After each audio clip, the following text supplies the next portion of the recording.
Hello everyone, it is Redmen Radio number 49. How's it? Yeah, one away from a milestone. Wow. That I won't be here for next week. Got it. That's fine. Got it. We're putting the video version of this out on YouTube to see how people get on with it. So if you're watching this on YouTube, hello. Hi. Welcome. We do this every single week for the last 48 weeks. That's correct. Well done, actually. You did really well there, mate. We're going to have a kick-off question. If you don't know, I'm Paul Machin. That there is Chris Pajak. Hi, Chris. Hi, Paul. Hi. Kick-off question this week comes from, I pluralise that for no reason, Dylan O'Rourke, who asks us for our five-a-side team of the worst Liverpool players ever. When we've done that, we're going to be doing some news and brief, which is very news and brief. It's one story. It's the Jamie Carragher spit stuff. We're going to be talking post-Man United, Defiance, Watford and the international break and taking some audio questions later on. But Chris, you've had a little time to think about this one. We've pre-prepared. I have.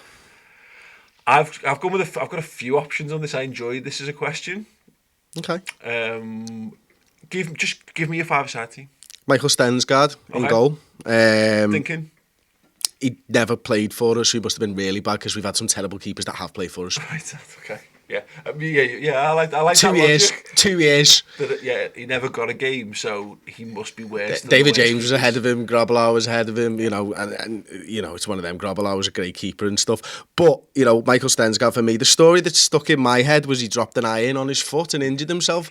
I Wikipedia'd it, and that's not what happened. Okay. He put his shoulder out setting up an ironing board. Right. Yeah, there's a few of those stories. There was a great Dave Besson story, and this is going to age us tremendously, but he used to play for Chelsea and Wimbledon in golf. In fact, he saved John Ultra's penalty in the 88 FA Cup final.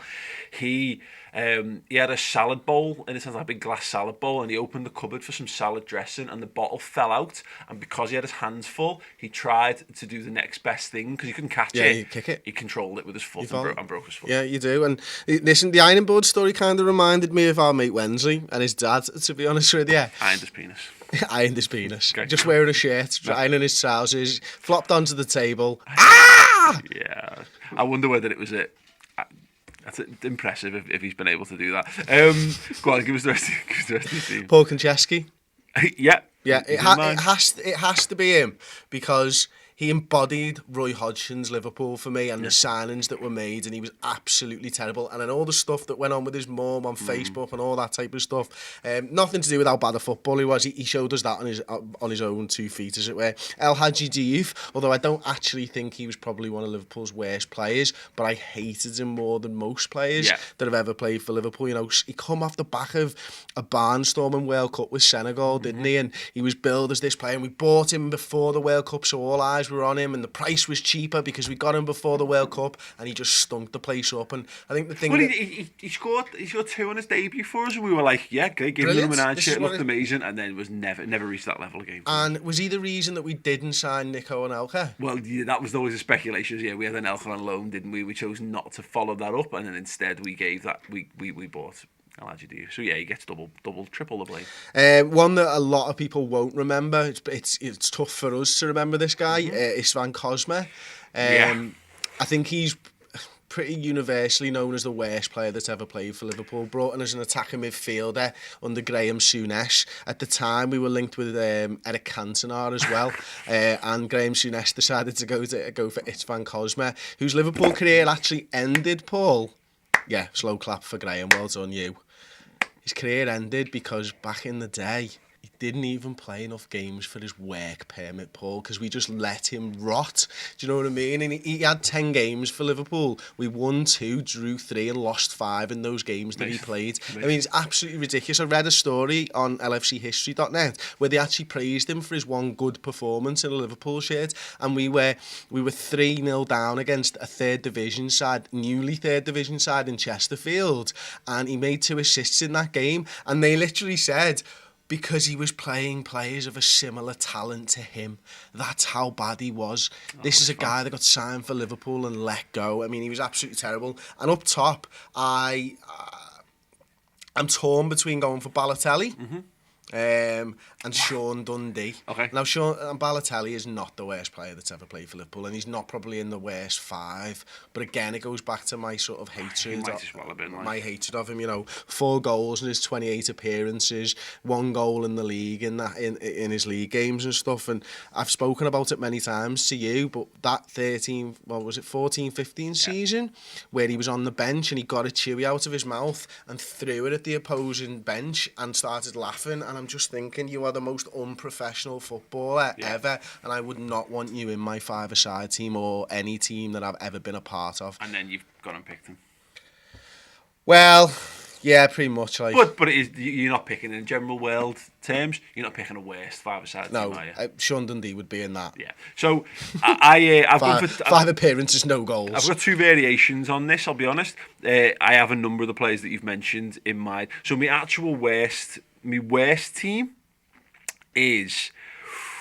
I've gone for the goalkeeper one's a tricky one because we had some dreadful. In fact, every goalkeeper that has played for Liverpool has been largely dreadful, with the exception of Clements, Grobbelaar, Pepe Reina, and the last month of Maurice Carriage. So take your pick. If we're going for one of the worst. You could go for Peggy Arfexad quite easily in that he was terrible. He's gone on to have a good career by all accounts. I've gone for if I was true to go for it, I picked Adam Bogdan because Adam Bogdan is poo. He's so poo, and look, I'm sure he's lovely, but he just looks like the forgotten Weasley stepchild. Yeah, true that. That just lives in a garage. And they go and practice magic spells that cause physical deformities to people on. He looks like that. Wow, okay. Sorry, Adam. It's a bit harsh.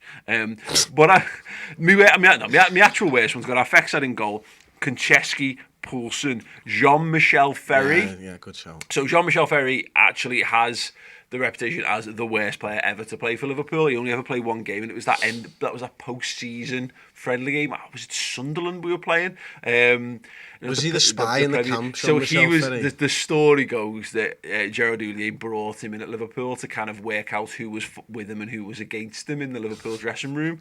DM largely terrible. Gerard Houllier just coming off reading the back of The Art of War. Yeah, exactly. He had Sun Tzu tucked up in his back pocket. And Sean Dundee up front because Sean Dundee. Yeah, there was a point where we were like, "Come on, just give him a game. Give that Dundee a go." And look, it inevitably boiled down to if he's not getting a go, it's because he's not good enough to get a go. I have done a variation on this, though, Chris. Can we just talk? Well, I just want to mention one thing about Sean Dundee. Yeah. Roy Hodgson, pretty much the nicest man that's ever been involved in Liverpool Football Club, give or take, came out with this quote. Okay. One player I do regret signing was Sean Dundee. He was terrible on and off the pitch.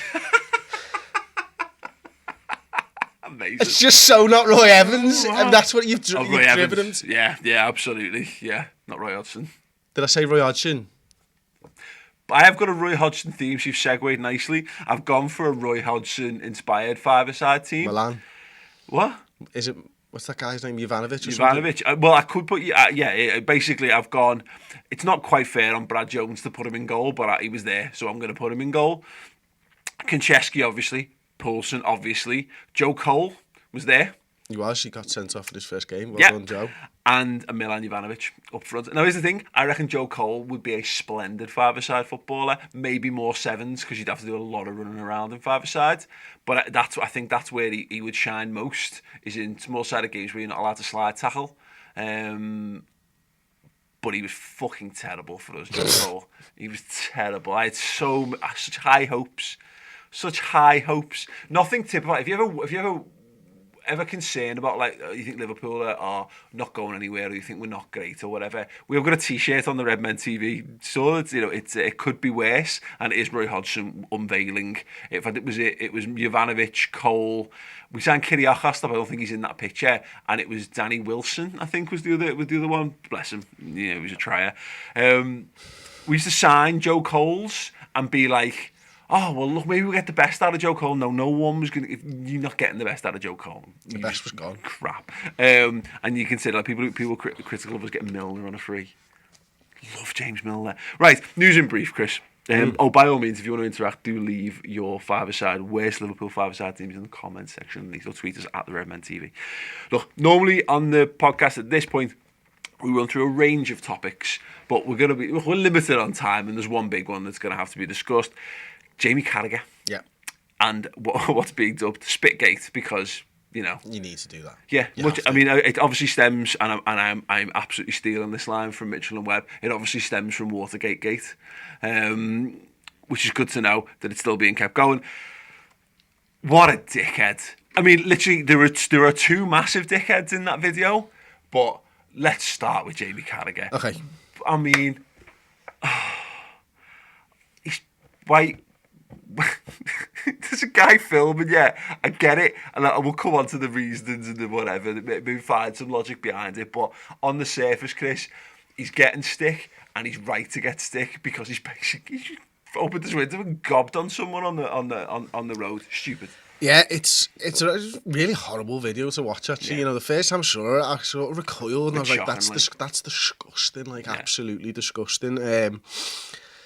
Yeah, listen, he was a bad dick. He was a bad dick. There was one grown up in that video, and it was a 14-year-old girl who got spat on. Yeah, it's mad, isn't it? Yeah. That's what it's come to. The two dads in that video are both being just knobheads. Yeah. And listen, I don't even think the banter was that. It didn't deserve what Carragher did. He snapped. It's obviously an accumulation of stuff, and I wouldn't like to have a guess at what that is all about. Oh, listen, we've all been in situations in life when it's normally with our respective partners. When you lose it, it's very rarely over the incident that's at hand. Yeah, it's a culmination of generally lack of sleep. I regret a few rock bottoms that I've given out over the years. Do you know what I mean? You've just had it too much, and you know what? She's burnt me toast, and she just takes one through the kitchen table. Wow. Yeah, I actually think it probably happened more the opposite way than anything else. But yeah, it's I never burn toast. Yeah, but it's look, I get you're right. Look, it's. We can't know Carragher's mentality, and ultimately, if he does anything else, I don't know. I think here's the thing: he probably gets a similar reaction if he flips the V's at him or something. You know what I mean? I mean, people don't recoil as much because spitting is disgusting and it's horrible. But what I mean is, there's probably still as much of a furore over it because it's Sky Sports presenter Jamie Carragher. If he tells him to fuck off, well, that's him being bad again. On the scale of badness, just because spitting is a horrible, disgusting thing, it's worse. But there's a you know what we were doing a live show this morning, the news show, and one of the things that was brought up in that news show is Wayne Rooney. And I don't want to throw around other people, but Wayne Rooney's been caught drink driving. Roberto Firmino. These have all got jobs in the Premier League stuff. So this stuff, as disgusting as it is, it's not the worst thing in the world. Let's be blunt about it. There's far worse things going on all around the world in every bloody street on England and all that type of stuff. It's ridiculous that we live in an age where this stuff gets blown up to the point where this is now the third video that I'm doing on it. Yeah, it's crazy. It's ridiculous. And the thing that gets me is that you can tell that it's a spur of the moment red mist thing from Jamie Carragher. Because he's not considered the fact that he's driving at like 50 miles an hour and the odds of him genuinely getting that spit in the window of the other guy properly.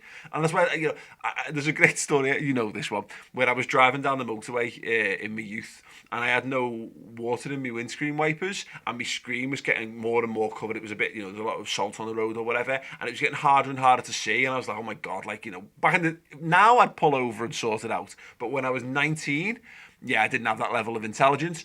I did have a bottle of Lucozade Sport squeezy, so I'm thinking, I'm driving 70, keeping to the speed limit, just to clarify the story, because there's a lot. Both hands on the steering wheel. We're going to discuss the legality. Both hands on the steering wheel, Paul. Of course, just for that very brief moment when I had to wind my window down and try and squirt Lucozade Sport onto my windscreen to create enough liquid, I ended up with, if we count 100% of the liquid that left the bottle, approximately 2% of that liquid ended up on the windscreen of my car. It ended up covering 1% of the windscreen, which was in an area of the windscreen that I can't look out of anyway because I had to sit up very high in the corner. and the other 95% or whatever it was of that Lucozade ended up down my arm and on the inside door of my car because, well, physics, right? Yeah, so, we do stupid things and there's no way, like, if Carragher could have thrown something, what I mean? He got a better chance of throwing a heavy object out of his car or something. It's mental, isn't it? It's crazy. There's no natural reaction, that's not the response, that's not a reasoned response, is what I'm driving at. That's a split decision. I'm spitting. Yeah. Spitting. Yeah. I can honestly put my hand up and say I've never spat out of my window. Ah, that is true. That is true. Right, let me tell you this story, by the way. Chris Pajak has never spat out of his window, but not for the want of trying. So we're driving down the road, and we're coming up to traffic lights, and on the drive up the road, the window is open. The driver's window is open. Chris just winds his window up. He's done with the window being open. You get to the traffic lights, turn, and for the sake of the camera, spit his window. Fantastic. Sorry, look, we all do stupid things in the heat of the moment. And sometimes not in the heat of the moment. Yeah, sometimes not in the heat of the moment. But moving the story forward slightly on the Jamie Carragher stuff. There's no defending. I'm not going to sit here and say, all, I think we can talk about, and I've done a video over on my YouTube channel about it, a bit more about how much of a bellend the fella is as well. There's no defending either action really, but again, as far as that reaction from Carragher, it is absolutely indefensible because it's indefensible. It's absolutely disgusting, and I think he knows it, and that's the main point of it, isn't it? It's really tough to watch, and one of the reasons that it got to me so much is because I think that Carragher's been doing a really good job of promoting Liverpool and Liverpool people in media. Yeah. Because I've felt for years and years that Scousers don't get the rub of the green when it comes to this type of stuff. And anyone with a strong accent, not just Scousers, by the way, I think anyone with a strong accent generally doesn't get on national TV because of that accent. And Carragher was breaking down a few walls there and breaking barriers down for Scouse people and stuff. And then what it comes back to is what everybody thinks that Scousers are like, and that's the thing that's disappointed me more than absolutely anything, because he's an absolute hero of mine, and he's shed Liverpool people in a bad light, and I don't like that. Yeah, I know, and that's I totally agree with that, because he does all that. He's gaining so much popularity and so much credit, and it's amazing how many people have talked about, even people people who don't really care about the ins and outs and aren't shocked or whatever, saying how many people have mentioned what a great pundit he is in this, which is he should be irrelevant, I guess, but you're right. And then the scally comes out, and is the thing though, and the thing about we're remembering about Jamie Carragher is he's come the long way up, not like the Ricky Lambert's Jamie Vardy long way up kind of thing, like, but he's a scally lad from Bootle. He's worked his bollocks off. He's made the most out of his talent. He's made himself a very good career. And when people got to the end of that, no one would have thought Jamie Carragher would have been one of the top 2 or 3 pundits in world football off the back of it, because, as you say, Scouse lad, speaks quite high pitched at times, etc., etc. No, he's adapted that role and he's taken that on. But it is always worth remembering for that. I think there's a lot of people sometimes. I think if you're comfortably middle class, sometimes I think people look at that and go, because it doesn't compute with them sometimes. I'm not suggesting that every scally or everyone from Bootle would naturally react like that, but there is to a degree with where you just, it's something that if he was in a scrap, and if he never became a professional footballer and ended up in a fight in a pub or something and did that, you see that happening in pubs and clubs the length and breadth of the country every single week. But he's a fella and he's dragged himself, and that's the thing that gets forgotten sometimes, is that he's just a fella. At the end of the day, we hold him up to this high regard and this high esteem because he's a pundit and he's a millionaire. And he should be able to do that. He's still a fella at the end of the day. If you took Jamie Carragher out of football, he'd react in the same way. And some people could say that's to his credit because it's not changed him. But equally, it just means that he's got that edge to him. That I'm sure he's not pleased with that. I'm sure he wouldn't love to have that edge. I'm sure he would like to have that. That's also probably what made him the player that he was. He was a dickhead when he was 18, Chris. You know what I mean? He nearly got sacked by Liverpool at that age. This is the lad who picked a coin back up at a football match and threw it back into the crowd because he thought that was he thought, rather than react to having someone throw a coin at me by, like Luis Suarez putting it in your boot or whatever, to try and pick that person out again by throwing it. there's a case to be made that Jamie Carragher there's a little bit of an idiot in him. He tries his best to uncover it, but he's human. There's a little bit of an idiot in everybody, isn't there? And here's the thing, and I said it on the news show today, Paul. I have forgiven Gary Neville almost for being as bad a mank as he was, and I can see that he's a great pundit and probably the best analyst on Sky. I'd like to think I'd feel the same if Gary Neville did something like that and was able to apologise, because it's the apology that makes it for me, because I sat there and I watched it on my own, and I sat down and watched the whole thing, and there was a point where he was talking about his kids and he stopped talking and I could see that it was affecting him, and I put myself in that situation and thinking about how my kids would feel about me and all that type of stuff, and we've all done things that we regret, and it was at that point that I went, the guy's absolutely sincere, and everybody deserves a second chance on something. He stepped up, he's gone on live TV, he's talked for 13 minutes fielding the same questions, he's not been uppity about it. It's clearly obvious that he's very, very sorry about it. The book shouldn't be thrown at him. He's held his hand up, he has gone on live TV to sort this stuff, and he's apologised. I think it's contrite and I think it's genuine. Yeah, absolutely. Look, at the end of the day, if Jamie Carragher walks up unprovoked and spits in someone's face, then absolutely. But I think there's a degree to which we all need to get off our moral high horse and remember that although we only see the context of what's within the framing of that video. We've no idea what's going on, as you say, in his day and his life leading up to that point. We all have those moments where we lose our rag, and then after the fact we look at it and go, why the hell did I do that? What was going on with that? To punish someone when, as you say, when they've made efforts for reparation in that regard, they've tried to apologise. I think his apology's been largely accepted. It looks like the response from the fella, and I think his daughter as well, have kind of said they don't want him to lose his job over it, which maybe should have thought of that before buzzing his head off when he's laughing when the incident happens, etc., etc. But I don't know. Sky will do what Sky will do, but I hope he's able to put it past them and move on, because it shouldn't be forgotten, the good work and the good stuff that Jamie Carragher's done around it. And it's, for an incident like that, it should be, I think it should be, and it will be trivialised in the fullness of time. We'll see it on the Great Big Quiz of the Year or whatever, in December. Hopefully it'll be forgotten about, and hopefully people can move on, because there's far worse people out there doing far worse things and getting far less attention for it. Yeah, true that.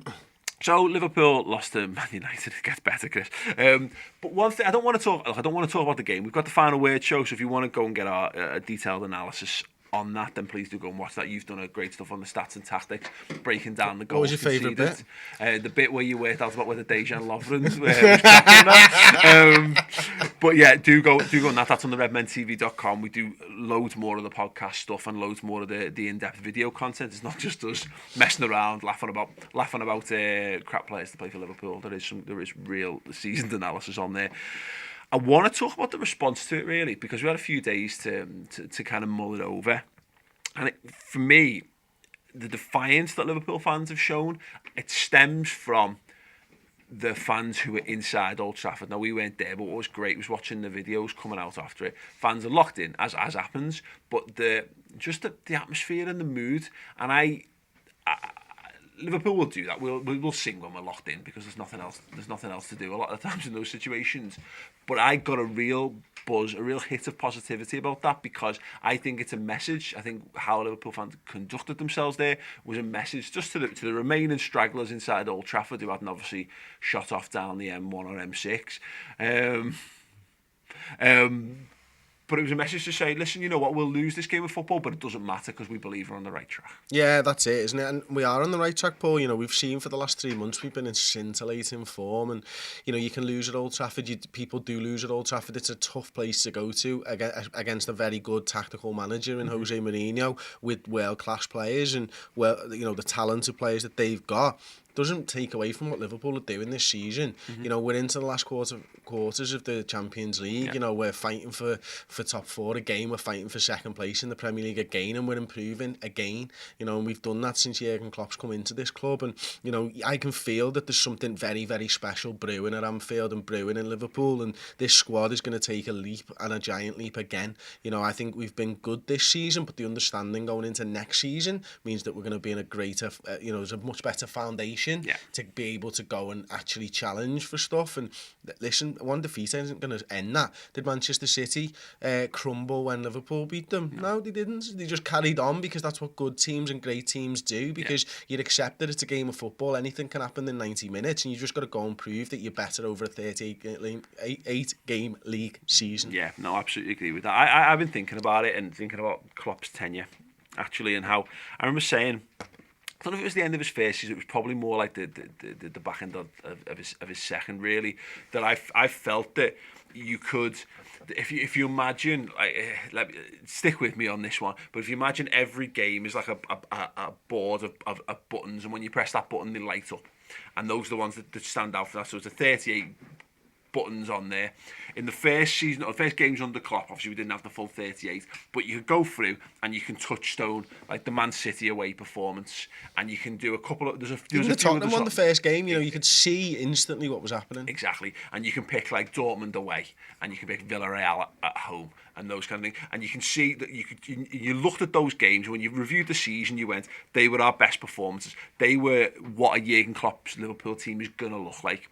So then we come into the next season, and I think we effectively doubled that, and we played. You know, you light up a few more, and you've got some really great victories within that, and you get to it, and you go, well, okay, it was great, but it kind of fell down a little bit here and there. And I just think this season, when we put this season next to the others, there's just going to be, very simple terms, there's going to be a shit ton more lights lit up on the board of this season that show absolutely unequivocally the progression with which this side is making.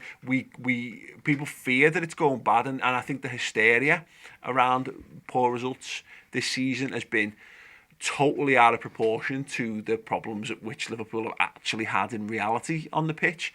And you're dead right in terms of that foundation. For me, I think it's blindingly obvious how good Liverpool have become. It's just inevitably one of those things that we're not quite there yet. I'm not sure if we'll ever be there. I'm not sure that any team truly gets there. I'm not sure that you ever have 11 perfect players on the pitch at any given time, etc., etc. But you're right. This is not hope. I think there's far more reason to be expecting of Liverpool to be good more regularly than I think there's been for 5 years. Of course there is. Blooming heck, we've got better players and we're playing better football than almost at any other time in the last 5 years. You know, 13-14 was great.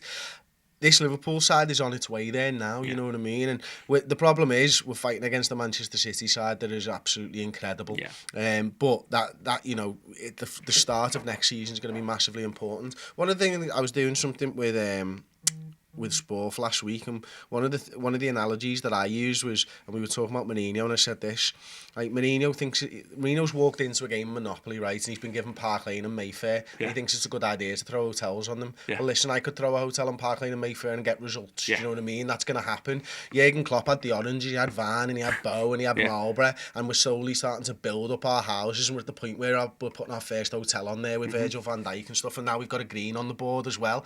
That's what Liverpool are doing. You know, we've got to fight against these established sides who've been here for much longer than us now at this point, and it takes time to get there, and it's not all going to be easy. You know, you don't win with oranges and blues on Monopoly every single game. You're more likely to win with the greens and the purples or whatever, but you do win, and you will get there eventually if you keep on building, right? And that's what Jurgen Klopp's doing at Liverpool. You can see that every single time. Absolutely, I think you're right. I think the comparisons, this team is so similar, and we've talked about this so many times. The stats are there to 2008, 2009 and 13-14. Both are our two best seasons in the Premier League era, and both times when we fell short, but crucially, both times where the team fell off a cliff the following season. Now, don't get me wrong, rewind to the end of 13-14, I thought we were going to be back. I was saying we're going to win the title next season because if we keep what we've got and blah, blah, blah. And similarly, 08-09, you know, we felt we were pressing on. So maybe this is just pure naivety again from me, but again, who cares? I don't believe it to be true. I have never been more confident that this is a Liverpool side that is going to progress and is going to consistently remain at the top end of the league. Because I think we've got there. I think we've put those great foundations that you set in place, and that'll be the difference. Is that if we'd been able to be strong, if we'd had a clear vision in both of those times, Liverpool were in massive upheaval in 08-09. That was just. It broke down because of the ownership off the back of that. That was absolutely breaking. But we fucked the summer up because we had the whole Xabi Alonso, Gareth Barry, Robbie Keane, debacle. And similarly in 13-14, we let Luis Suarez go and we didn't have any effective plan for replacing him. Could happen again this summer, but if it doesn't, then I think Liverpool are, as you say, I think we are the most as likely as any, I should say, to put a title challenge in. Absolutely agree with that, mate. 100%. But yeah, obviously that's next season. With regard to this season, we'll talk a little bit about Watford coming up and how we're going to handle the international break after that. But before we do, hello, Tom and Si and Ross have done a fantastic job this week. We've got a new podcast that's been going for a few weeks now. Comes out after every single game. It's the Man of the Match podcast where they sit down and debate the best and sometimes most unfortunate performers of the week in any given game. Normally a hard, not normally a hard, normally a very, very easy job. Bit of a slog for them this week, so they've done an absolutely sterling piece of work. Have a quick listen and see how you get on with this. Time starts now. Yeah, so it's a tough one this week, isn't it? I'm going to qualify it by saying I don't think anyone played very well. I don't think Sadio Mane himself played very well, but I thought he was the best of the bad bunch. In a game when we needed people to drive at them, because they were sitting so deep, we needed people to pick up the ball, drive at them, run at them, try and make them to make mistakes. He was the only one. I thought he was the only one in the team who done that. Maybe Robertson done it a little bit on the left from left back, but he was coming deep and picking it up in midfield. He was winning fouls. His passes weren't coming off. His passing when we needed that through pass, his passing was poor. That's obvious. That's plain for anyone to see in that game. But at least he was trying them things, and I thought if anyone was going to make something happen, then it was him, and he did that. He got the assist for the own goal. You get a little bit of luck, but it shows what can happen when you drive at them and you just put balls in areas and see what happens. It felt like if we were getting a second goal, it would have come through him. He had 5 out of 6 dribbles complete, which is the most on the pitch. Surprisingly enough, he actually completed 79% of his passes, which is the most out of any of the front three, which I was surprised when I seen that stat. Yeah, if you want to get involved with more Redmen TV podcast, Redmen Radio podcast, go to the redmentv.com, sign up. It's completely free for the first month. Try it out. See how you get on with it. If you bang into your podcast and you want them on your phone, you want them in your app, you can get them as well as a feed set up, isn't it, Chris? So all the subscriber podcasts can go into Stitcher or what have you. Pod Addict, iTunes, you name it, can get there. Amazing. Watford then, Lumen.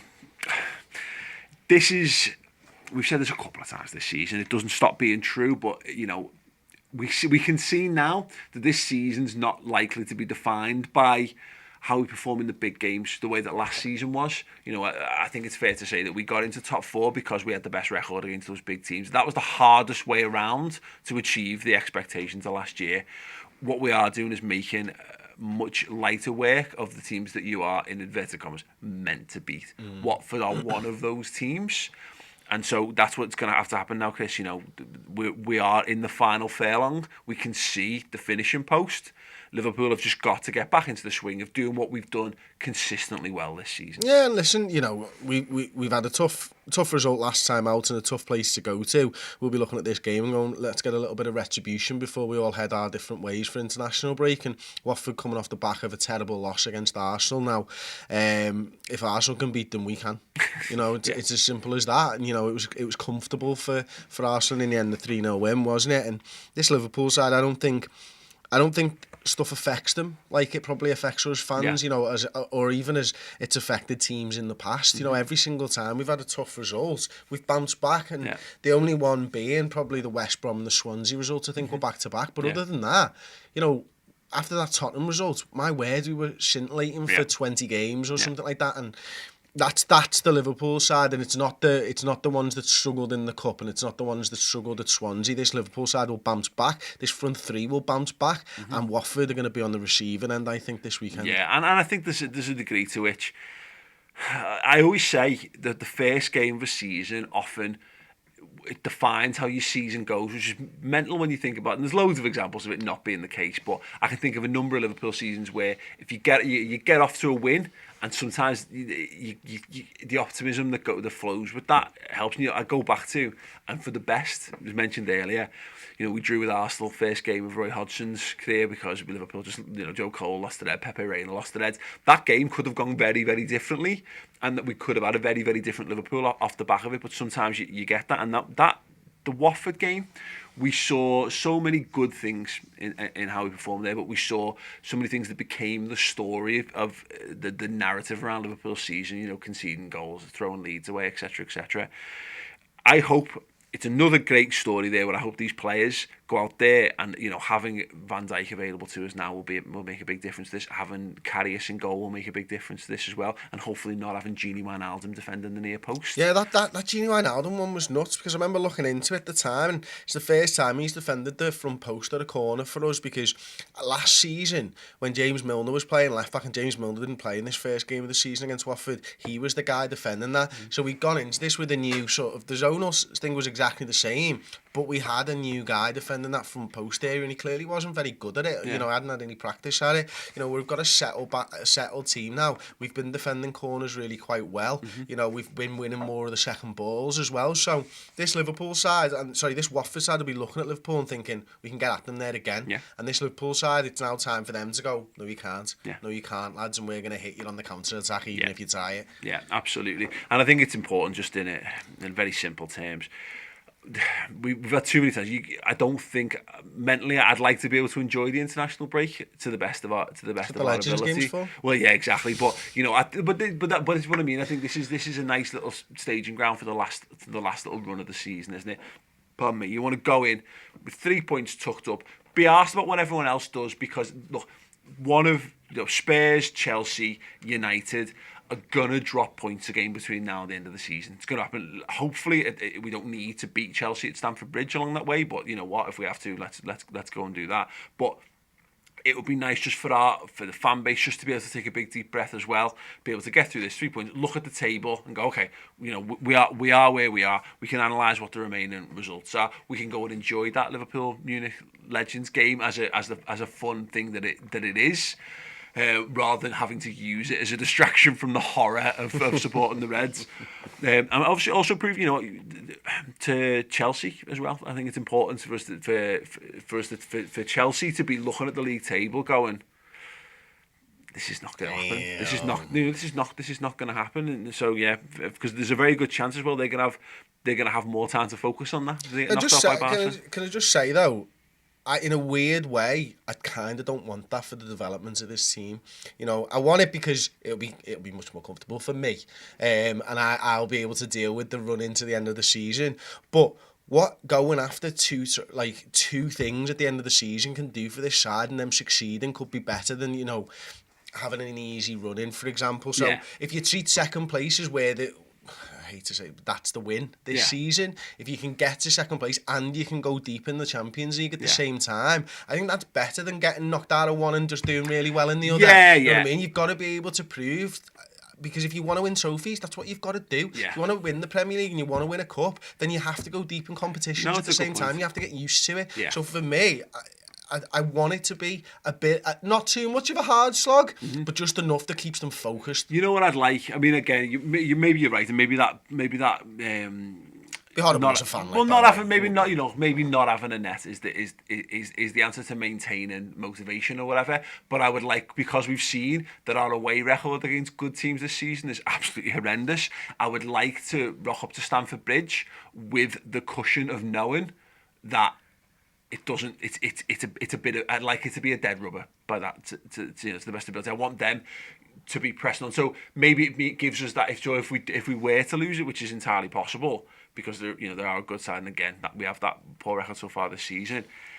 Maybe that gives us the impetus for the last few games just to G up if they get a bit close to us, but it would be nice just to build that or maintain that cushion to the best of our ability. But you're right, maybe these lads do need that. Maybe they just need that, and maybe we do work better. And I think there's enough evidence to suggest that when the pressure is on, when they're tired, You know what I mean? When they're forced to force themselves through with aching muscles and that kind of stuff, that they do actually perform better than when they've been given a little bit of time off. So no, maybe you're dead right on that one. Got some questions then.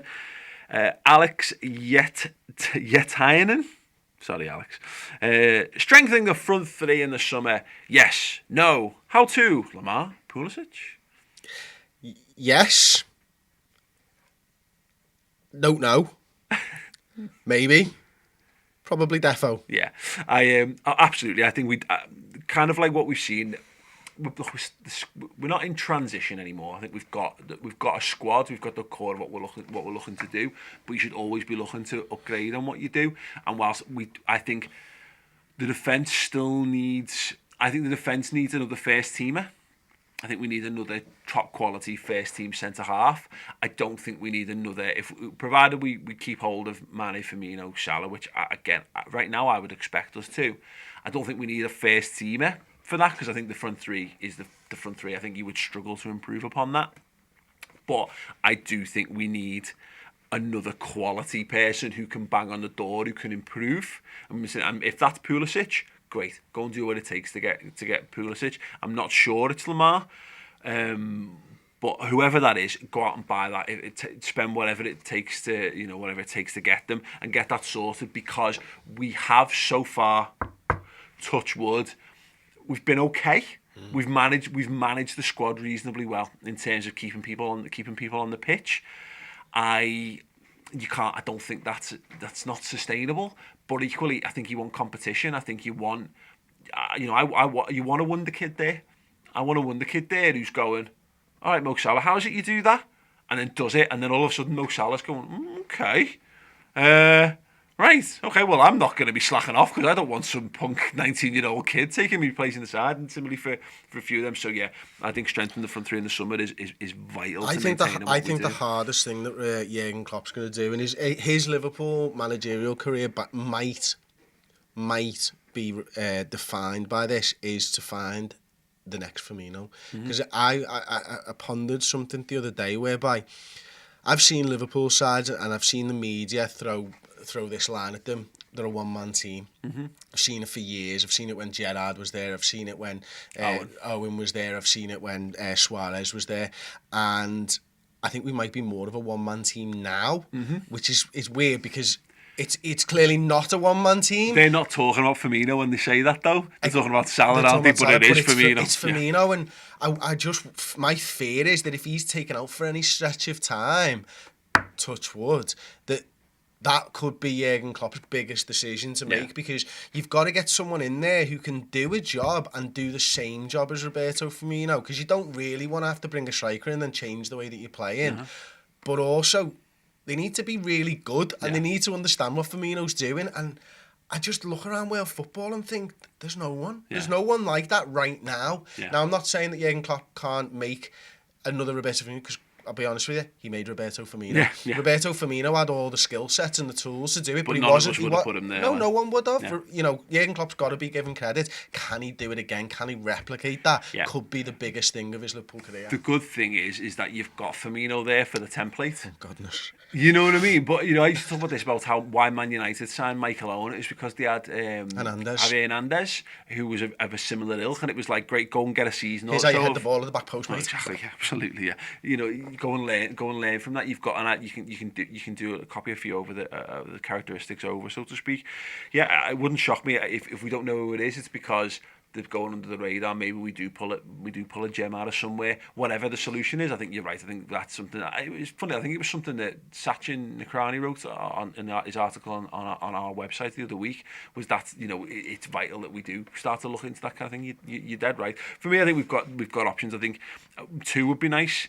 Or you get, like I say, someone who. So if you have to put Salah in that position, or you have to put Mane in that position, then you still got someone with a ridiculous pace. So you're not, putting Lallana out wide again, or whatever. Okay, Mark Holloway. What was your favourite film growing up, and your favourite film of the last 5 years? I think I mentioned this on last week's podcast or the week before, but it's Goodfellas. Yeah, absolutely. What was yours growing up? Growing up, it's always been a toss-up between Back to the Future and Shawshank Redemption. I mean, yeah, Shawshank Redemption is a great film. Unbelievable. They're both films that I can't watch often, but every few years I can go back to and still feel a sense of... They're getting an emotional response out of me whenever I watch them. Like Back to the Future, it was going back like 6 or 7 years now probably, but it was on the cinema. They got a re-release for like one night only, and that was the only one I'd not seen on the pictures at the time. Going to see that was like a proper giddy schoolboy moment for me.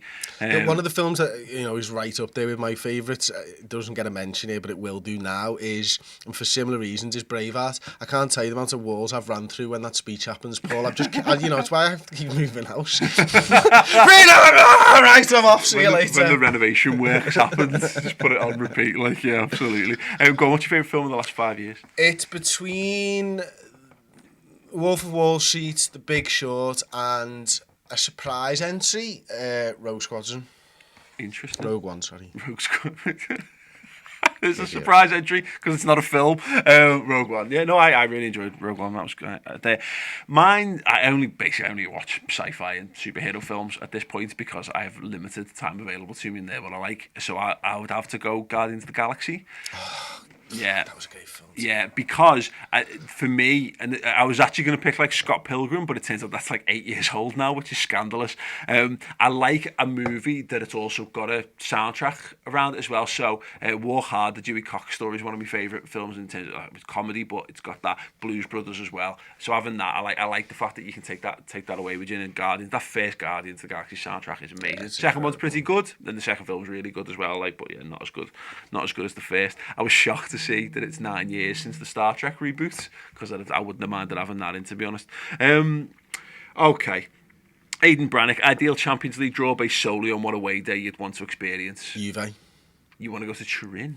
Yeah, I want to go to that ground. Okay. I've loved Juventus for years and years and years. Like, so it was a toss up between Juve and Barca, and I like Juve and I don't like Barca. Yeah, it's tough.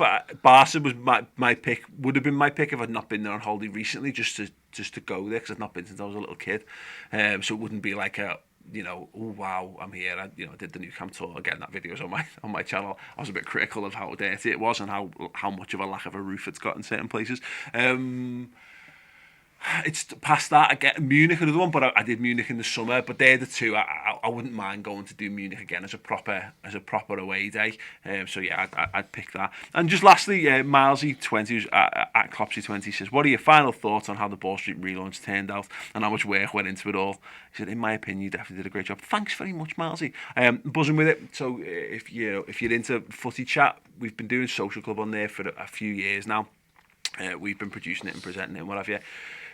Decided to just revamp it and change it, make it a bit sharper, a bit nicer, a bit more polished and professional. And yeah, worked our bollocks off to get it there, but it's out there. If you've not seen it, go over to the Ball Street YouTube channel, youtube.com/Ball Street. Watch the show. Did some more stuff on the Jamie Carragher, spitting stuff, some of the stuff that's going on at West Ham, which is terrible at the moment.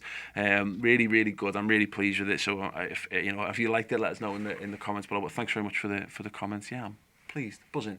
But this is Redmen, Chris. This is Redmen Radio. It's been an absolute pleasure. It has been a pleasure. To join. It really has. Yeah, good. And thanks for joining us on YouTube as well for the first time. On YouTube, yeah. If you get on with it and you like it, do drop a like on the video if you want to see more Redmen podcasts on YouTube. If you want more podcasts, say go to redmentv.com, sign up. We do loads. We look like 20 odd a month. Doing some great stuff covering Liverpool from every single angle. So if you need more Liverpool content in your life, go to the Redmen TV. And this is the free one as well. So if you're not interested in all the other amazing podcasts that we do, and you just want the free one, there's a free one and there's a build-up show every single week as well. Brilliant. Thanks very much for watching. Thanks very much for listening. Walk on.